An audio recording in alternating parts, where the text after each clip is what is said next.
Reviewing these trial balance questions can help you pass your next accounting test. I'm Scott Meister, and this is Test Prep Episode 5.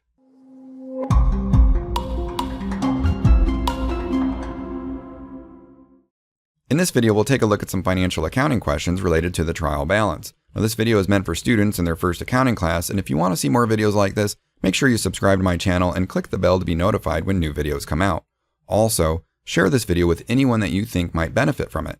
Question 1 reads, which of the following errors would you discover in the trial balance? A journal entry that's not been posted, a transaction that's not been journalized, incorrect accounts used when journalizing a transaction, or an error transferring a debit balance to the credit column. So for A, it says a journal entry that's not been posted. Well, if a journal entry has not been posted to the general ledger, then we can't transfer that information from the general ledger to the trial balance because it's not even in the general ledger. So we wouldn't discover this error in the trial balance. So it's not A. For B, it says a transaction that's not been journalized. And if the transaction hasn't been journalized, that means it's not even made it to the general ledger yet, which means we wouldn't find it in the trial balance because it's not been transferred to the trial balance. So it's not B. For C, incorrect accounts used when journalizing a transaction. So this means that we didn't use the correct account, but the amounts are correct. And if the amounts are correct, on the trial balance, our total debits will equal our total credits. So we really wouldn't discover this error in the trial balance. The individual account balances would be incorrect, but the total debits would be correct, and those total debits would equal our total credits. So it's not going to be C. So that means that the answer is going to be D. And it says an error transferring a debit balance to the credit column. So if we had a debit balance and we transferred it to the credit column, our trial balance would show a debit balance that is understated and a credit balance that is overstated. So our debits wouldn't equal our credits. This would stand out on our trial balance, and that's how we would discover this error. For question 2, it says, the following would cause the trial balance to be out of balance: putting the cash balance in the debit column, putting the equipment balance in the debit column, putting the accounts receivable balance in the credit column, or putting the notes payable balance in the credit column. So for a question like this, I typically look at the account that they're giving us and figure out what the normal balance is for that account. For example, cash is an asset, the normal balance of cash is a debit, and it should go in the debit column. So our cash in the debit column, that's good. That's not going to make our trial balance out of balance. For equipment, that's an asset. The normal balance of an asset is a debit, and we put it in the debit column. So that's good. Accounts receivable is an asset. The normal balance of an asset is a debit, and we put it in the credit column. So that would cause our trial balance to be out of balance. So the answer here is C. And then just to finish up, notes payable, that's a liability. The normal balance of a liability is a credit, and we put it in the credit column. So that's okay. For question 3, it says, how would posting a journal entry to the wrong account impact the trial balance? It wouldn't impact the trial balance. Total credits would be understated and total debits would be understated. Total credits and total debits would be properly stated, and individual account balances would be correct. Or total credits and total liabilities would be properly stated, but individual account balances would be incorrect.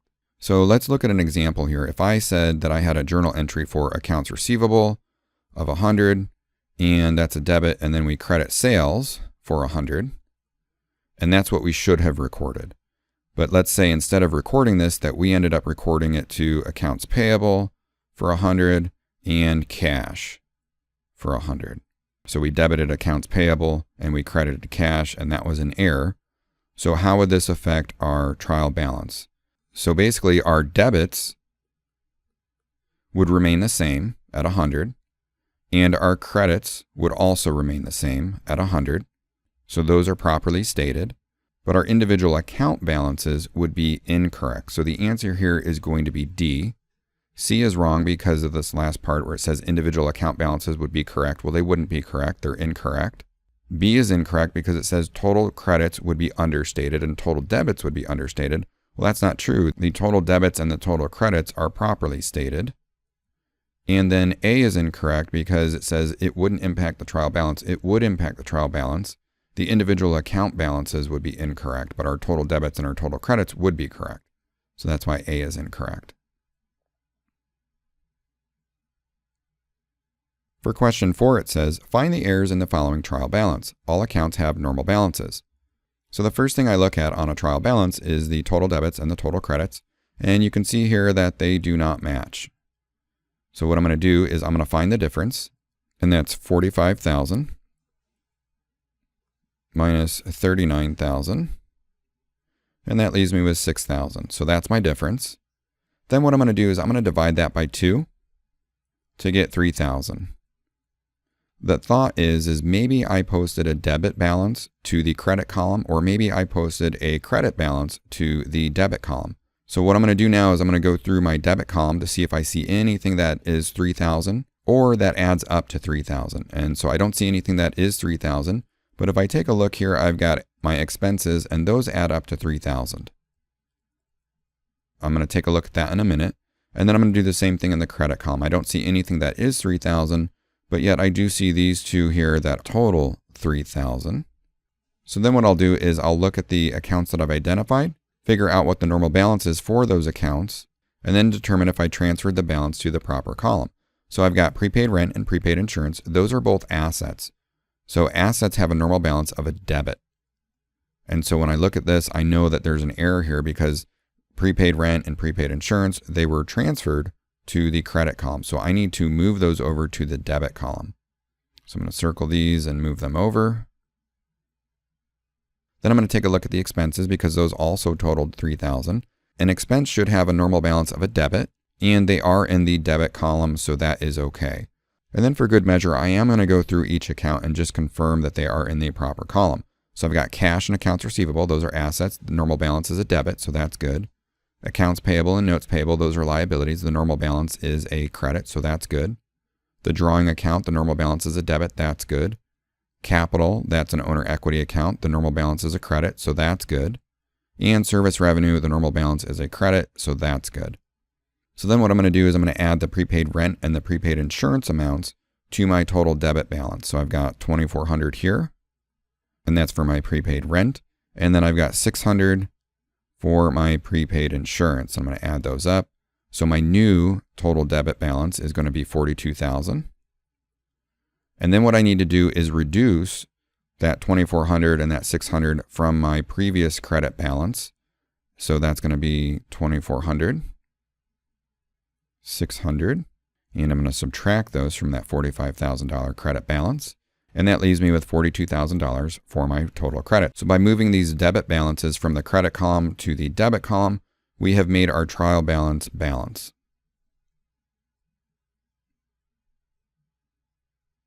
Question 5 says, Wilson Co. had the following account balances for the end of the month. All accounts have normal balances. And then here's our question. It basically says, credits on the trial balance should total $102,000, $103,000, $107,000, or $140,000. So for a question like this, what I'm going to do is I'm going to highlight all the accounts that have a credit normal balance. So I've got accounts payable. That's a liability. The normal balance is a credit. I've got my capital account, which is an owner equity account. That's a normal balance of a credit. And service revenue also has a normal balance of a credit. And when I add up these three items, I end up with $103,000. So the answer is B. Now, one of the nice things about working with a trial balance is our total debits must equal our total credits. So what I'll do is I'll check. And the way to check is to highlight everything that has a debit normal balance in green. So cash and accounts receivables, those are both assets, and an asset has a normal balance of a debit. The drawing account has a normal balance of a debit, and all of our expenses have a normal balance of a debit. So when I add up all of our debit balances, I get $103,000. So this is just a nice way to be able to check to make sure that I got the correct answer for my credits. Because my debits equal my credits, I could solve for either my debits or my credits to get the same answer. Let me know in the comments if you have any questions about trial balances or these test prep questions. Also, let me know if this video is helpful for you. For question 6, it says, you've been asked to review the following trial balance to make sure it was prepared properly. Identify the errors, if any. All accounts have normal balances. And like I mentioned before, the first thing I look at is to make sure that my debits equal my credits. And you can see here that yes, they do. So you might be tempted to think, okay, everything's fine and there's nothing that needs changed on this. It looks good as is.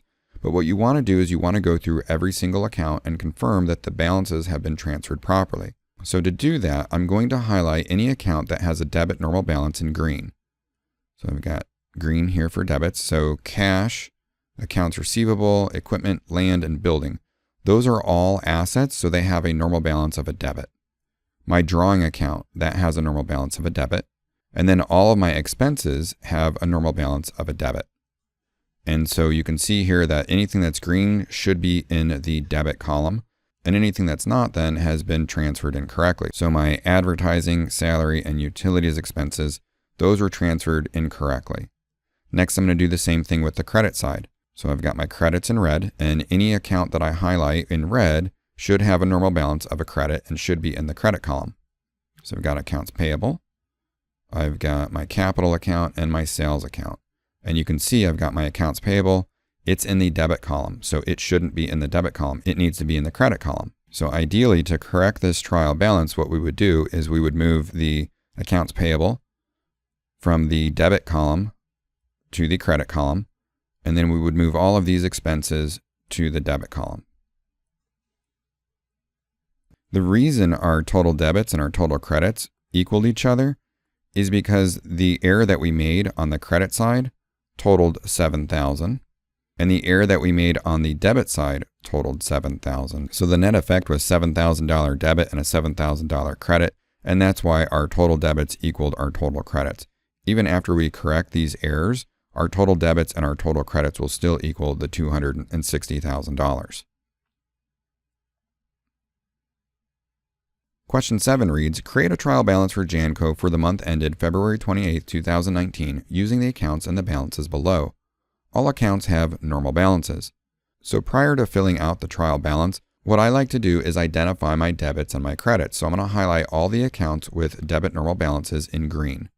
So I've got cash, accounts receivable, equipment, land, and building. Those are all assets, and assets have a normal balance of a debit. Our drawing account has a normal balance of a debit. And then all of our expenses have a normal balance of debits as well. Then I'll do the same thing for credits. So accounts payable has a normal balance of a credit. Our capital account is an owner equity account that has a normal balance of a credit. And our sales account, which is a revenue account, has a normal balance of a credit. So our credits are in red. Then what I'm going to do is I'm going to fill out the trial balance just by transferring the numbers from above. And you can see for cash, I've got $40,000. Then I've got $12,000 in accounts receivable. I've got $15,000 in equipment. Land is $50,000. And the building is $150,000. Our drawing is $30,000. And our advertising is $3,000. Salaries is $5,000. And utilities is $1,000. And when I total these up, I get $306,000.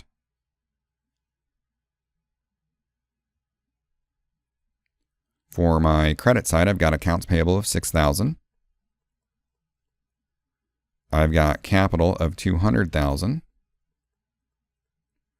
And I've got sales of $100,000. And when I total my credits, I get $306,000. As you can see, my total debits equal my total credits, which means my trial balance balances. And one of the things that I just wanted to point out, and you can kind of see that I've been doing throughout this video, is I like to use different colors, because when I use the different colors, it makes filling out a trial balance much easier. I can identify what has a debit normal balance, what has a credit normal balance, and then literally just transfer the greens to the green column and the reds to the red column. So that's just an idea to use that I find helps. It helps out my students, and hopefully you found this helpful. That's it for this episode. Make sure you give this video a thumbs up if you liked it, ask questions or leave comments if you have them, subscribe to my channel for more financial accounting videos, and ring the bell to be notified when new videos come out. What questions do you have about trial balances? Let me know in the comments below and I'll get them answered. Additionally, check out the link in the description for my website, passaccountingclass.com. It's a great resource for accounting and non-accounting students that need to pass their accounting class. It has more videos on similar topics, a message board where you can ask me your questions, and discounted rates for one-on-one tutoring with me. I tutor students all over the US using web conferencing tools, and I help my students succeed. I'm here to help, so if you have any questions, feel free to reach out. Thanks for watching.